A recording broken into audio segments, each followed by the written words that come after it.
এখন তোদের বলতেছি যারা মেরেছিস, এখন কি মেয়ে মানুষের মুখ থেকে তোদের গালি শুনতে হবে? নে খা, দিব এখন তোদেরকে গালি। হাতি শিখিয়ে দিয়ে গেছে গালি কিভাবে দিতে হয়। পুলিশ স্পিচ দিয়ে বিপ্লব হয় না, তোদের গালি দিয়ে তোদেরকে বন্ধ করতে হবে। তোরা হাতির গালি সহ্য করতে পারিস না, হাতিকে শেষ করে দিয়েছিস। গুলি লেগেছে হাতির আদর্শে, জুলাইয়ের মতাদর্শে। জুলাই শেষ হয় নাই, জুলাই সেদিন শেষ হবে যেদিন ভারতের আধিপত্যবাদ শেষ হবে আমাদের দেশের উপর থেকে, সেদিন জুলাই শেষ হবে। জুলাই শেষ হয়নি, জুলাই সেদিন পর্যন্ত শেষ হবে না। বাসায় বুড়া বাবা মা অবুঝ সন্তান রেখে আসছি, হাদি শিখিয়ে দিয়ে গেছে, হাদি শিখিয়ে দিয়ে গেছে যে আল্লাহর জিম্মায় সংসার বাচ্চা কাচ্চা ফেলে রেখে এসে রাজপথে কিভাবে বসে থাকতে হয়, রাজপথে কিভাবে লাটকা মেরে বসে থাকতে হয়, হাদি শিখিয়ে দিয়ে গেছে।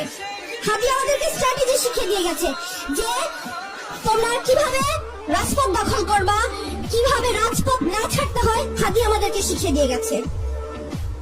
৭১-এর ১৬ই ডিসেম্বর আমরা বিজয় দিবস পালন করি। আজকে মনে হচ্ছে আমাদের বিজয় আসে নাই। আমাদের বিজয় সেই দিন আসবে যেই দিন আরোরা আমাদের কাছে আত্মসমর্পণ করবে, যেদিন ইন্ডিয়া আত্মসমর্পণ করবে, সেদিন আমাদের বিজয় আসবে। ততদিন পর্যন্ত আমাদের বিজয়ের জন্য আমরা লড়ে যেতে থাকবো, আমাদের জুলাই চলতে থাকবে। সরকারের কাছে আবেদন, এই গ্রামে গঞ্জে শহরে সবখানে ১৫ থেকে ৪৫ বিবেচনা ক্রমে ৫০ পর্যন্ত মানুষদেরকে সামরিক ট্রেনিং দিতে থাকো।